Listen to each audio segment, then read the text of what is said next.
Welcome, everyone, to Crabtree Coaching Collaborative. And let me tell you, I have a huge treat for you today. I am so excited. I have Jim Knight with us here. And Jim, man, can I tell you, it's just an honor to have you on the show. So thank you so much for taking the time to be here today. Hey, I'm honored to be here. So I'm grateful for the chance to have the conversation. It's good to see you again. It's good to see you. And let me tell you, before we get started, I just have to tell you how much you have transformed my coaching. And I know coaching everywhere. And I guess it was about 10 years ago, I had a principal hand me your book, Instructional Coaching. And I remember that very first story in your book. And it talks about how your PD was falling flat. And you were like, okay, something's got to change. And it hooked me right away. And from that moment and reading your book and attending your trainings, man, it has just changed the way that I approach coaching. And I can honestly tell you the individuals that I have had the pleasure of coaching have made comments about how it feels safe and how it feels non-judgmental and they feel the growth. And let me tell you, that is because of your work and creating that partnership relationship with the teacher. So thank you. I just have to give you a big thank you for that. Well, thanks. I think we're all on the same journey. We're all trying to do our part. So I'm happy to be a part of it for sure. Isn't that true? Like we're all on this journey to just strengthen student learning, but then also empower our teachers and educators everywhere. So I have to ask you, tell us a little bit about how you got here. How you became, I told my family, I was like, he's the George Strait of instructional coaching. So tell us a little bit about how you got here. I've never had that one before. I think I'm older. I think maybe George Jones would make more sense. But at any rate, I love George Jones. Yeah. Well, organically, I guess would be the way to put it. Like, I worked with students and I saw some really powerful instructional practices developed at the University of Kansas. I was working in Toronto and I used those practices. They worked extremely well. So I saw results with students who hadn't generally succeeded. So I went to Kansas. I became a trainer. We used the term trainer in this group approach called the strategic instruction model. I started to do training and I had no impact at all. People liked it. They just didn't do it. So Michael Fullan was at the University of Toronto. I studied with him. Then I decided I want to do my doctorate at the University of Kansas. I came to Kansas kind of trying to figure out how can I put together what Michael has taught me about change into something helpful to lead to real implementation. And then there's a lot of things that happened, but we started to work first with the Lawrence School District in about 1995, 96. And we were just kind of making our way. And I called the role initially a learning consultant. And then in 1999, we got a lot of Gear Up funding, millions of dollars to work with Topeka School District. And we put instructional coaches in every school. We didn't use the term instructional coach, though. We called them instructional collaborators. And then in 2004, I wrote an article. I wrote a couple articles along the way about what I was doing, but they were just sort of for internal publication. I talked about coaches as translators, but I didn't use the word coach. I used this idea of a consultant. Anyway, in 2004, I wrote a paper on instructional collaborators, sent it to the Journal of Staff Development. They accepted it. I came back and I thought, I think I need to change the name to instructional coach. So I sent it back and that became the first article on instructional coaching. A couple of years later, the book Instructional Coaching came out, which is the first book on instructional coaching. And I remember vividly the first time I heard someone say, I'm an instructional coach who wasn't on our team. Because it was really the only people I knew who were coaches are the people on our team. I'm sure other people were looking at something similar, but that's how it all started. It started with just trying to figure out what's it take to get high quality implementation. And when we started, we were just kind of going in there. Let's see what we can do. And we didn't have any kind of plan. My friend Mike Hoke, who's the director of the Center for Research on Learning, he said, it'd be really helpful if you could sort of tell people what you do so they could do it too. And I'm like, oh, what a great idea. So we started to meet every week and we developed an approach to research ultimately called Lean Design Research. We're still, I hope, improving, but changing and learning. and I'm working on a new book on instructions. But to me, the book Instructional Coaching is pretty much obsolete now. We've learned so much along the way that it's a whole different model of change. So that's kind of how it all came to be. Beautiful. And, really, like you said, it's things are changing. Our learners are changing. The way that our teachers learn are changing. And, I appreciate that you keep up with the practice and the research behind it. And I think, that's just, it sounds like your new book, Data Rules. You are taking the data that you're obtaining in all forms and adapting to the new learners and the way that we can implement change on our campuses. So tell us a little bit about your new book, which is, I'm so excited to read it.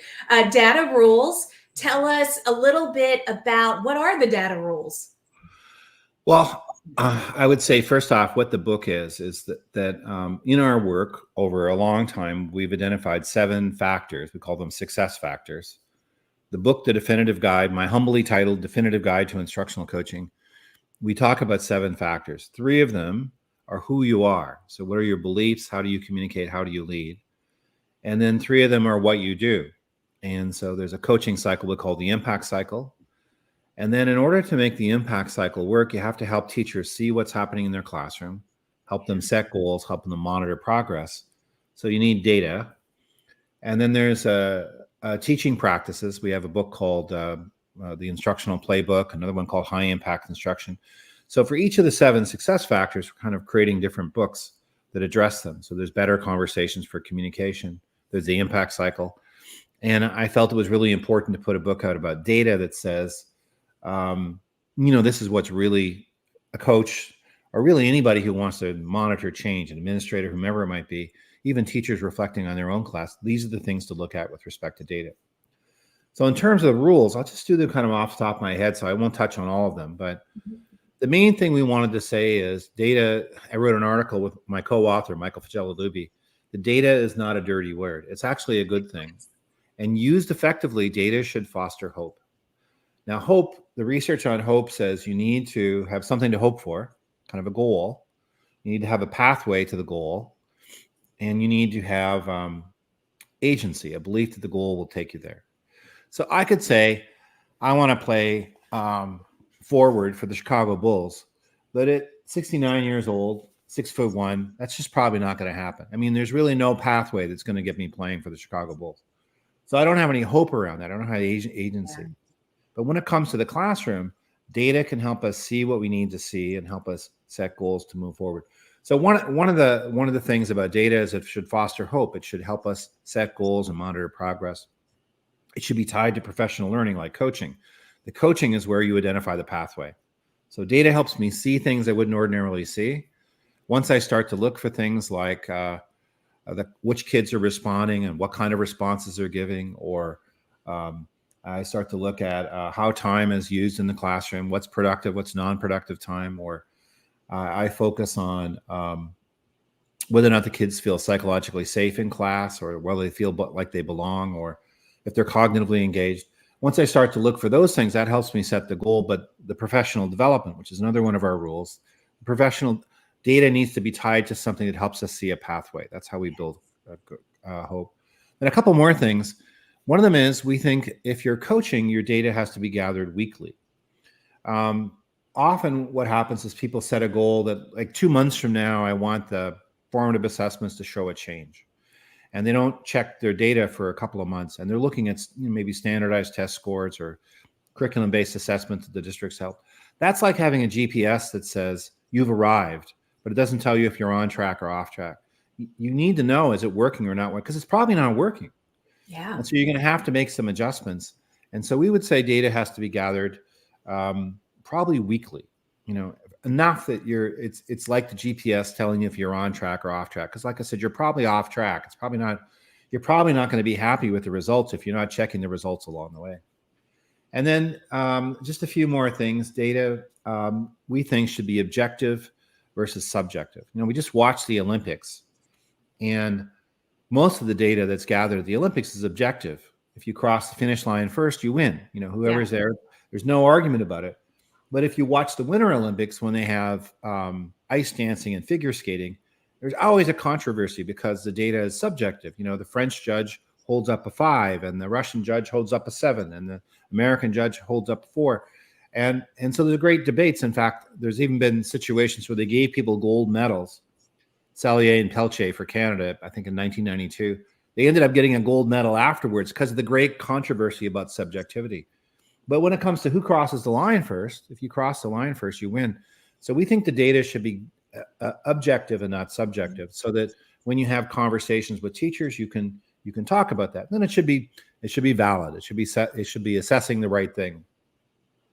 Giving people a chance to give you a thumbs up or thumbs down on whether or not they can write a paragraph isn't going to be as valid as a rubric that's designed to assess their writing, and many other things too. But I would say the key thing is that data used effectively, when it's valid, when it's reliable, that is the teacher and the coach both agree on what's being gathered, when it fosters hope, when it's tied to professional development, when it's objective, that data should really help people move forward. And data can be a good thing. It doesn't have to be a painful thing. I remember once I was in a meeting in a school district, and it was the day the scores came out.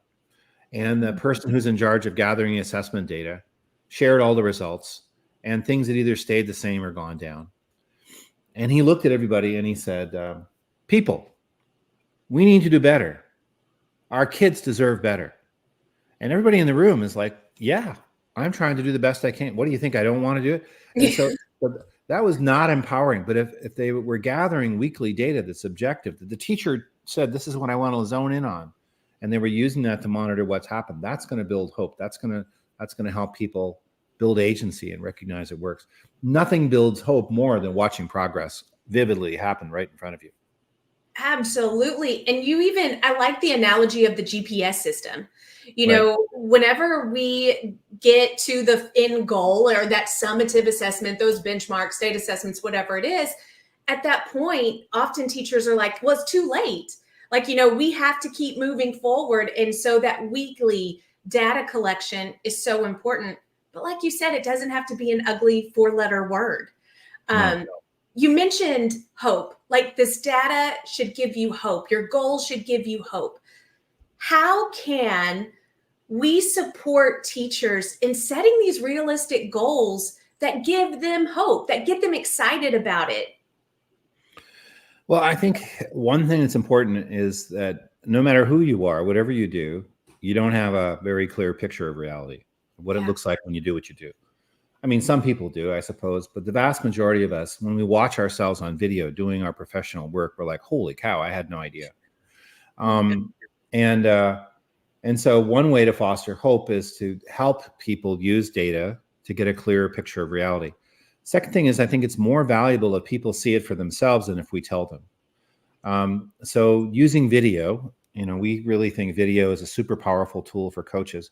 Video record the class, then give the teacher a tool for analyzing what their kids are doing, what they're doing. There's some tools in the new book, Data Rules, about how to do that.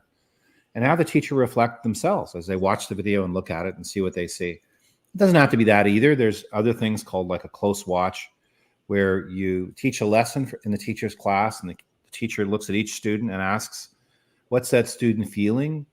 What's that student need? How do I feel about that student? Where do my emotions come from?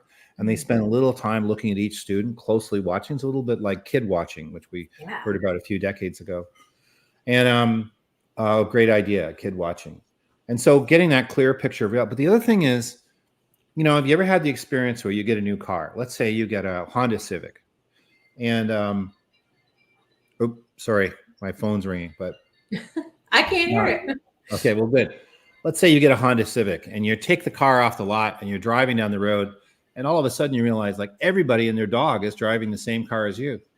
It's not that overnight everybody bought the car. It's just you see the world differently. And so data helps you see things you wouldn't otherwise see. And in particular, help you see students you might not otherwise see.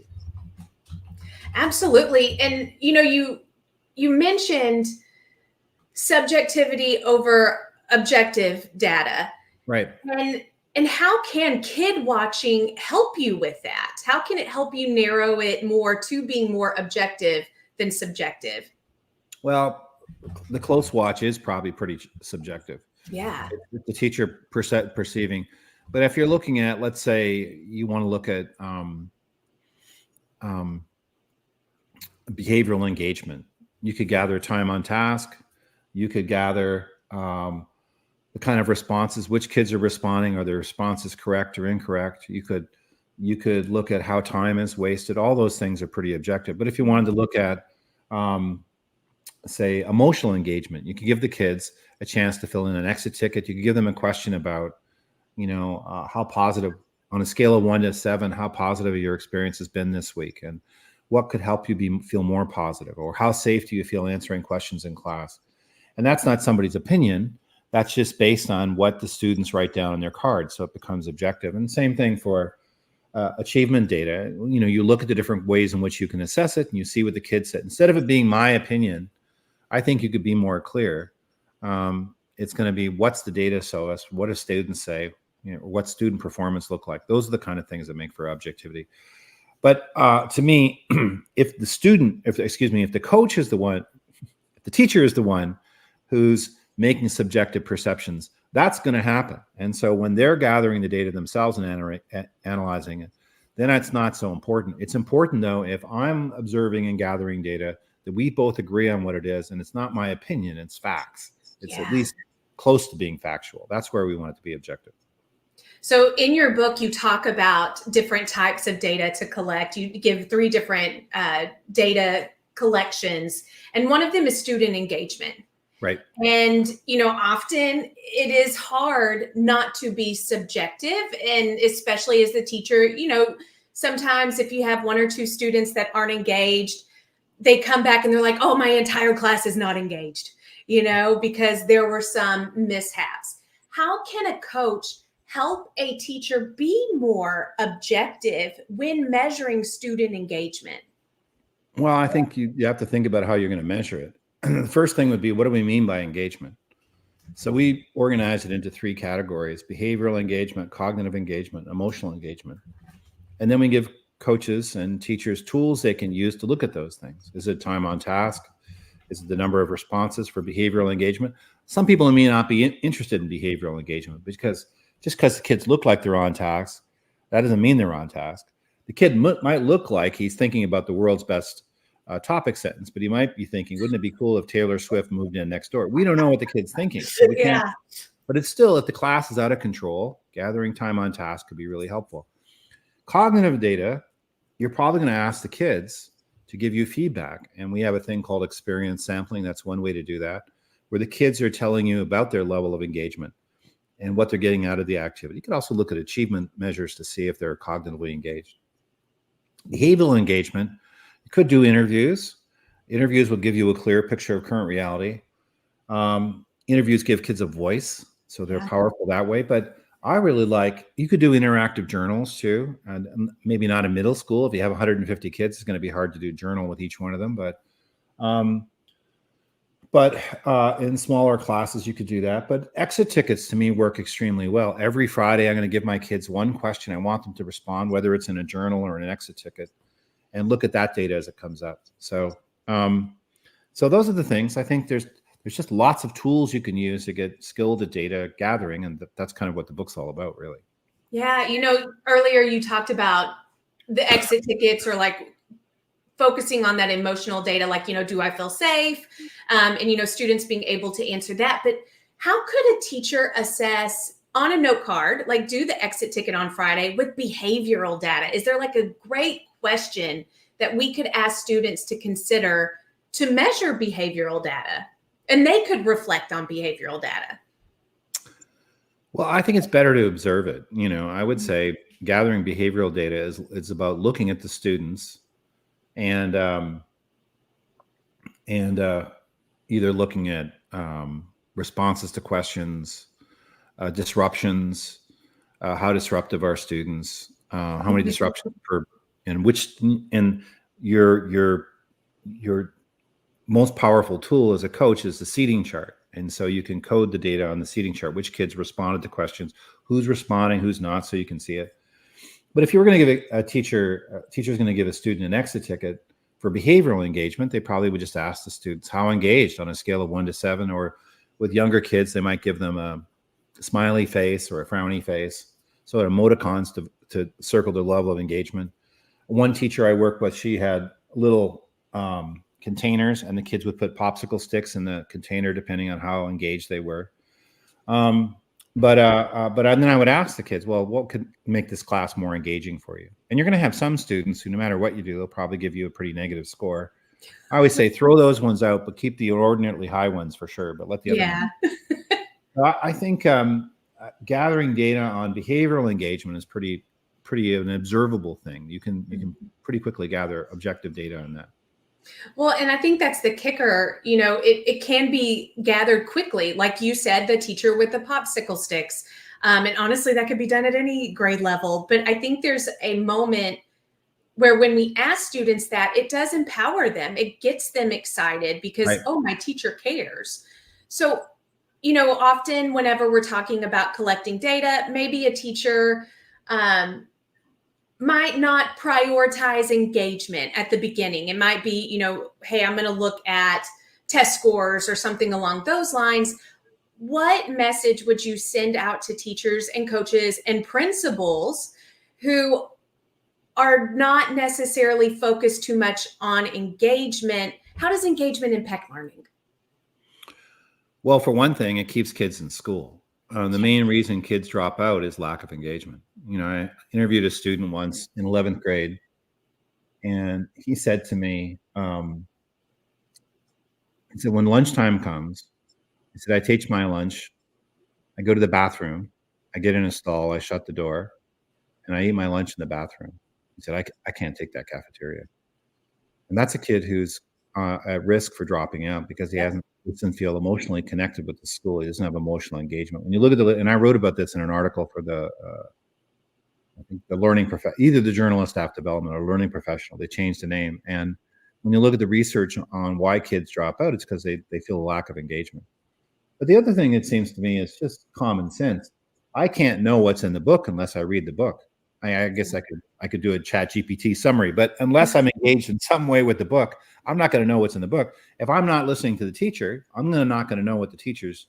This is just factual. How can you actually learn something if you're not hearing it? So, to me, engagement's a prerequisite for learning. But in and of itself, engagement's critical too, because that's how we keep kids in school. Absolutely. And just like you said earlier, looking at how they feel safe, do they feel connected, and are they engaged in the learning? That is going to make a world of difference.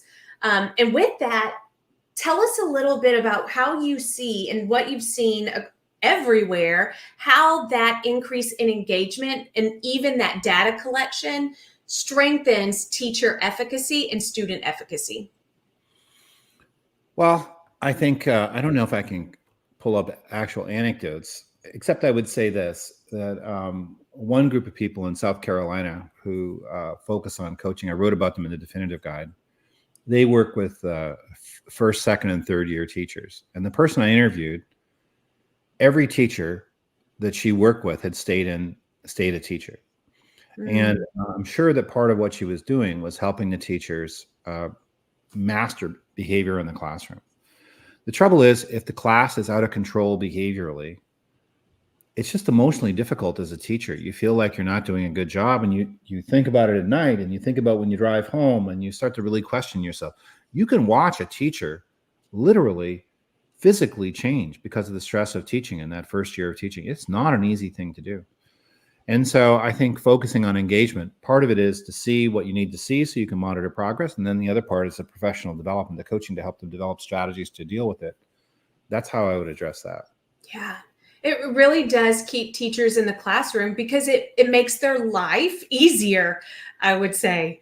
Right. But then also they see those wins, like they get super excited with it. Right. Just a simple thing. I learned this from Randy Sprick, but to think through when a student does something that I want to correct it, what am I going to do the first time, the second time, and the third time, and the fourth time I see it? So make a list of your common types of things you're going to correct. And then develop the habit of, if you say you can't do this in my class, every time you see it, call attention to it. If you say to students, you can't do this, and then you don't follow up, it's not going to work. And then to have the coach or use video to help you get really good and just pick one thing to work on. Let's say it's side conversations. And some classes, side conversations could be totally okay, but let's say in your class it's not. Then the coach can keep track of when they see the behavior and when the teacher calls it out. So the teacher can get consistent. Now, I would also balance that out with positive reinforcements, what we call ratio of interaction, really letting the kids know you see them when they're doing what's supposed to be doing. If there's enough reinforcement for the behavior, you're going to see more of that and less of the disruptive behavior. But you can't say this is not acceptable and then ignore it. You have to get consistent. And I think we lose a lot of teachers because every time a student does something, they're trying to figure out, should I call them on it or not? And you want them to get to the level of automaticities. And every time they see it, they know exactly what they're going to do. They're going to deal with it. Might not work with every behavior, but something like 95% of the time. I'll just give you one more little example. When I was a hockey referee, I had to call penalties. And, there's a lot going on. Kids skating everywhere, falling down. And I had to come up with a heuristic or a rule of thumb of when I would call the penalty and when I wouldn't. So one penalty in hockey is called hooking. So if the kid puts the stick on another player, you have to figure out if you're going to call hooking or not. They put their stick up around the player. So my rule was if the player fell down, I would call the penalty. If he didn't fall down, I didn't call the penalty. So whenever I saw kids, and they had their sticks up all the time, I couldn't be haphazardly calling penalties. So I didn't have to think about it. I just waited to see what happened. If he falls down, it's a penalty. If he doesn't, it's not a penalty. And that same thing in the classroom. If I say this behavior is not acceptable, I want to get to the point where habitually I just deal with it right away and without even really having to think about it. So I can focus my attention on more important things like inspiring kids, creating a safe environment, encouraging students who might need encouragement, all the more important things. I don't have to spend my whole time worrying about behavior. Yeah. You brought up the ratio of interaction, and I can tell you how powerful that is for a teacher. You're in the thick of it. Like things are going on. You're making 20 million decisions. But when you can see that ratio of interaction, if there are a couple of students that maybe you just can't break through with, or maybe you haven't been able to foster that relationship, being able to see that data of whether you're having multiple positive interactions or negative interactions can be very eye-opening. And so I love that. And I love your example of hooking. When is it the time to call it? Oh, it's when they fall down. Yeah, ratio of interaction is really coding how does the teacher use their attention. Yeah. And if the teacher only gives kids attention when kids are acting up and doing disruptive things, then the message is, if you want my attention, act up and you'll get it. I'll be right there right away. And I learned all this from Randy Sprick. He and I wrote a book with a number of other authors, and Tricia Skiles has rewritten it now. It's called Coaching for Champs. But Randy and Wendy Renke as well taught me a lot about this. But when you focus your attention on students, you let them know they're seen and you value their interactions, then they're more likely to do the things that encourage that. So it's a real simple thing. You just code every time the teacher gives his students attention. Are they getting the attention for appropriate behavior or inappropriate behavior? Or is it just maybe non-contingent behavior, but nonetheless, they're getting positive attention? And you want to make sure that there's something like 5 times as much positive attention as corrective attention. Mm-hmm. There's no set rule on it. Different people, there's a 3-to-1, 5-to-1, 9-to-1, but enough more that it's very clear that if I do what I'm asked to do, if I'm productive as a learner, I'm going to be seen. That's what you want to communicate. Yeah, absolutely. And that increases engagement. Right. So we've talked about some strategies to collect data on student engagement. What are some common mistakes you see people make when gathering engagement data, and how can we avoid those mistakes? I know I've made them. Well, I think the biggest one is for you and the teacher to not be on the same page around the data. And so I would say it's really important to sit down with the teacher and remember it's the teacher's data. So you can say, this is what I'm planning to look for. Does that look like on-task behavior for you? Would you do something differently? You maybe create a little T-chart. This is not on task. This is on task. And so that when you share the data with the teacher, if you're gathering the data, both you and the teacher agree on what the data is. Let's take ratio of interaction, which is a teaching strategy data. if I show up with a teacher and I say, look, you're really negative, there's for every positive statement, you've got 4 corrective statements. The teacher, if they don't understand in the same way that I do what that data means, it could actually be counterproductive to a conversation. I think also subjective versus objective. In having meaningful conversations with teachers, I want to be sharing factual data. Here's the number of students who responded to questions. Seating chart shows you which ones did. This is the level of the responses, or this is whether or not their responses were correct or incorrect. You'll determine with the teacher what the data is. And I think that's a key thing. It's the teacher's data. It's not my data. I'm there as an active service to help them do their thing. And so together we might work it out, but it really has to be the teacher says, I would really like to know what this tells me about my class. And that shared understanding, we call it reliability in research. Researchers want to have reliability that no matter who observes and gathers the data gets the same score. But reliability for coach and teacher is we both agree on how the data is going to be gathered so that when we talk about it, we actually have a good conversation. Absolutely. I'm so glad that you brought that up, just calibrating that data, aligning the vision, or what does that look like? And I think it's so important that principals also have a common understanding, because you don't want a principal to come in and maybe give different feedback to the teacher who, might be working on something, and we've, discussed this is engagement, this is what it looks like, and then they give something completely different. I think it's so important for the principal to be in on that as well. Right. Yep. So there are some individuals who have experienced like data trauma. You even said this earlier, like they hear the word data and they automatically have like this guttural reaction. How can a coach walk alongside a teacher and ease their concerns about data collection? Well, the first thing is I see coaching as helping teachers accomplish their goals. Mm-hmm. I see coaching as a conversation between 2 professionals. It's not me showing up and telling the teacher what to do. Yes. It's not me picking the data. And when I work with a teacher, I should be helping them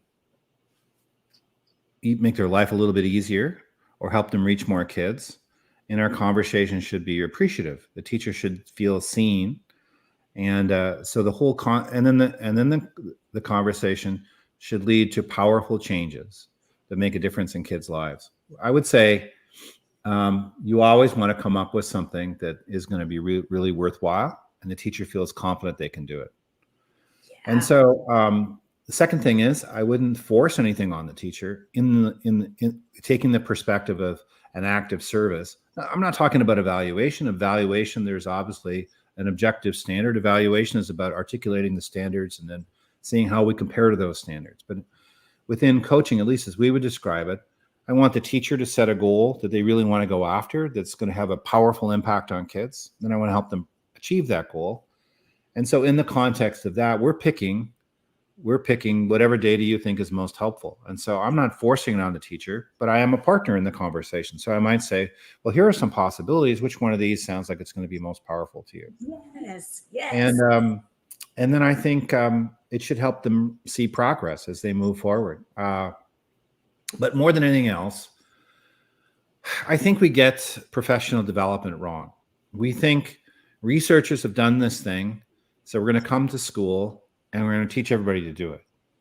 And I would say it should be the other way around. What we should do is we should first say, what do our kids need? What's not happening in this class that I'd like to see for my students, whether it's engagement or achievement? Okay, now that I figured out what I most want to see happen with my kids, what are some strategies I can use? When you start with kids, then I think your chances are much greater than we show up and say, it has to be done this way and done with fidelity. Because it might not work for me. In our experience, most practices have to be changed to help you hit the goal. Pick it off the shelf and try to do it the way it's described. You're probably going to have to make some modifications. Think how diverse one student is, let alone a whole classroom of students. Then you have the strengths of the teacher. So it has to be, we would say, at least this is where we are right now. You need to start with kids and work backwards. And then data makes a lot more sense. Absolutely. Yeah. And I think that right there gets teachers excited. And they have that choice. It's one of your questions, like, what are your students currently not doing that you want them to do? I think that's like the most powerful question ever. And when everyone comes together and sits at the same table to articulate that, bam, you have your PD plan right there, which is really exciting. Right. That'll motivate your teachers. Now, I do know that you have your IC toolkit coming out that you co-wrote with others, and it is a strategy, not a strategy, it's a book filled with strategies and checklists, walkthroughs, forms, everything for coaches to amplify their coaching. Tell us a little bit about what's inside. Well, not walkthroughs. Okay. We're not really fond of walkthroughs. We think that I mean, do it if it works, but we're not sure that walkthroughs actually work very well. And they make the coach look a little bit like an administrator, and that can interfere with a peer-to-peer relationship. But there are tons of things in there. First off, for the last 25 years, I guess more like 20 years, I've been writing articles, and we brought together most of the articles I've written. And so it's organized around the 7 success factors. So all these columns, articles, things I've written over the last 20 years are all in one place. But then we've got cases, we've got checklists, we've got a lot of protocols for how groups can work together and learn from each other. We try to organize it around the idea of pathways for learning. And we organize it with the idea that a school might have a 36-week professional development plan. And this would give them the tools. We really feel coaching is, it's a learned skill. And like shooting hoops or learning how to do ballet or whatever it might be, when you develop a skill, it takes a lot of practice. Yeah. And so we put together this book so that coaches can really up their game, so they can really work on whether it's the way they ask questions, the way they listen, the way they describe strategies, and then explore it from multiple perspectives. So they can look at the cases and the articles and all that. And the articles are all pretty short. So if you're looking at the partnership principles, there's going to be an article that maybe talks about the 7 partnership principles as a way to go. Yeah, I'm excited to get my hands on it, and data rules. Like, this is something that I think will be so powerful for instructional leaders across the board to really dive into and strengthen the impact of learning on the campus. And just like you said, it takes practice. We're not perfect. And we make mistakes. I know I've made a lot of mistakes as a coach, but the more that I practice and work alongside teachers, that's where the impact happens. Right. I mean, just to practice going through coaching conversations, video recording, using checklists to assess what you're doing, I think you can move forward really quickly doing that. Yeah, I have even sat with coaching partners before, and we've recorded something you've taught us in trainings that I've attended of yours, where I just set my cell phone up and I record myself to practice a better conversation with the teacher. And you think you're doing okay, and you're like, I watch the video and I'm like, oh, that no. Or vice versa. Maybe you don't think, but you're looking, you're like, oh yeah, I nailed it. So video is very powerful for us to rehearse before we go out. Tell us what it is that you're working on next. What's your next big project? Well, there's several. Oh, yes. One of them is our little company, the Instructional Coaching Group. Little company. We've merged with Growth Coaching International, and Growth Coaching International is now a part of ICG. We talk about Growth Coaching International is in Australia. Their acronym is GCI, and we're ICG. So we say, things are always upside down in Australia. But in my opinion, Growth Coaching, first off, their values are very similar to ours. They're about a mutually humanizing conversations, a deep level of respect for teachers. But what they've developed is they've developed a whole curriculum of courses around helping principals learn how to take a coaching approach. They have what's called the growth model. And they have courses on even certification for yourself as a coach, the coaching accreditation program. And their work beautifully complements ours. And so what we're trying to make available to people is we can work with your principals, we can help your principals. And the thing about being a principal is sometimes you have to be directive. Yeah. But not always. And so you need to develop a variety of different ways of approaching, sometimes dialogical, sometimes facilitative. It's like a quarterback has to read the defense and figure out what the play is going to be. And so we're hoping we can help principals learn this is a coaching conversation. This is a dialogical coaching conversation. This is a facilitative, this is a directive conversation. And sorting through what they all are. because a directive conversation where a coaching conversation might make more sense might not be very effective. So helping broaden the number of plays that the principals got. I'm working on a book with Brian Goodwin, who wrote The New Classroom Instruction That Works, which is kind of a revision of Bob Marzano's Classroom Instruction That Works. And we're talking about instructional coaching for classroom instruction that works.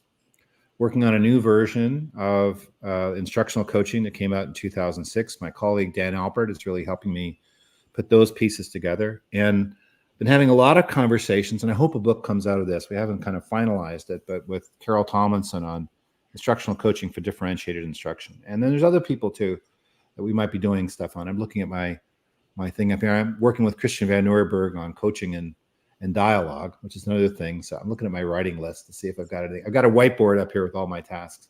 I love it. I have one too. I'm excited. Right. So there's a lot of things going on with respect to the work. So we're really excited. Well, and I'm excited about the collaboration with Growth Coaching International. I interviewed Chris Monroe not too long ago. And just the work that you all are doing is so important, because as administrators, they have to have that instructional leadership hat as well, and how they can lead their campus to have stronger student success. Yeah, I think it's not that people don't want to do it. They just haven't learned a process. When I first started coaching coaches, I just had kind of like, okay, well, it was kind of a loose going conversation. Then when I learned growth, that gave me a framework for those kind of conversations.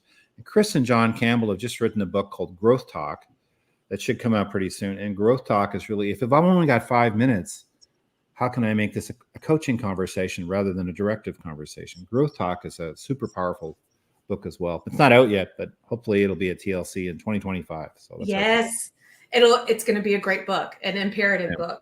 Right. So just any parting words of wisdom to the instructional leaders that are watching this? Boy, I don't know about wisdom. That sounds pretty highfalutin, but hey, we're highfalutin. Yeah, I'll say two things, I guess. One of them is, I think we are wired to connect with other people. I think when we don't connect, and it's harder and harder to connect these days, we're so polarized because of politics and how much time we spend on technology and other things. But when we don't connect, our lives are impoverished. And the research says we have a crisis of loneliness around the world now. Japan, studies in Japan, in England, Canada, United States, Australia, they all talk about loneliness. And I think that the trouble is that stuff gets in the way of connecting with other people. And to work intentionally, on how I can remove that stuff so I can really connect with people, I think that's the heart of the matter. Whether it's me teaching students or me working with students as a coach or teachers talking to each other, whatever it might be, trying to remove the things that interfere, and to say that the natural state of me and this person is to be in alignment. I think when we talk about better conversations or coaching conversations, it's really about get the crap out of the way so I can really partner with this person. I think that's one thing. And second thing I would say is that I think don't underestimate the impact of coaching, because coaching isn't just about this year. It's about every student that teacher teaches. Yeah. So we are teaching future students 10 years off in the distance when we work with a coach this year. And so I think we can get hung up on what's happening this year, but really the impact of coaching is it transcends 1 year. It's really about marking the future, shaping the future through teachers and all they're going to do with kids. And you'll hear in interviews with coaches and teachers where the teacher says, well, next year what I'm going to do is this, that they're carrying it forward into the next year. It's not just about this year. Yeah. Oh, that's beautiful, Jim. Matt Della Pena, an author that I'm very fond of, he had talked about teachers and coaches and principals having humble patience. And he mentioned, we might not see the fruits of our labor right then and there in the present, but it's just like planting a flower, after in the next couple of years, you see it blossom and grow. And I love that thought thank you for sharing that with us about coaching as well. We need to think of it as that as well. Right. That's great. Awesome. Well, thank you, Jim, so much for joining us today. Like I said, I am so excited that you have graced us with your presence, and I'm actually dropping the link in the notes. So in the show notes, you can access his new book, Data Rules, and it's the IC Toolkit. Please get your hands on it, because I know I am. I've already pre-ordered. I'm pumped about it. So those links are in the show notes as well. But Jim, I hope you have an amazing day. And again, thank you so much. It's my pleasure. As I said, it's great to see you again. Love to hear all the things you're doing. So thank you for the invitation. It's an honor to be talking with you. Thank you so much, Jim. Well, everyone have an amazing day. And just remember, we are in this together. So let's go forth and let's make it happen.